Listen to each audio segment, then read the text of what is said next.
On vient de dire au revoir à un Russe en fait, parce que c'est... en fait on est arrivé on est venu 5 fois à Brest 2012 en fait.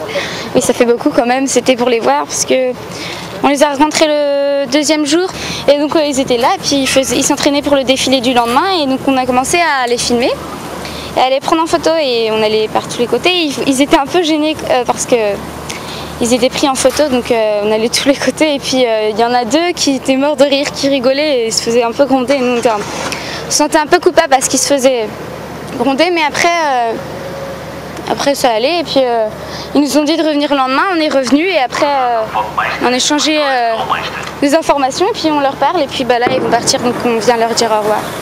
Et vous parlez en quelle langue avec eux? Anglais. On parle surtout anglais mais je parle quelques mots russes. Ah, vous faites un petit peu de russe alors? Ah oui, j'ai appris un peu en fait, parce que mon père il parle couramment russe et puis j'ai des amis et mon parrain est russe.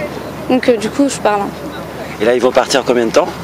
En fait je sais pas s'ils vont revenir, ils savent pas non plus, ils vont essayer mais là ils partent au Maroc à partir de tout à l'heure et ça va mettre 7 jours à y aller et il reste 2 jours là-bas, après ils vont en Russie. Après on sait pas trop parce qu'ils vont à leur université, ils sont plus sur l'eau après. Ouais, on va leur dire au revoir, ça va être dur. C'est bon. I will miss you. Mais il y a une autre fille normalement, mais elle a pas pu venir leur dire au revoir en fait, donc je pense qu'elle va rester dans une semaine et elle va être assez triste. Elle va être effondrée, je pense.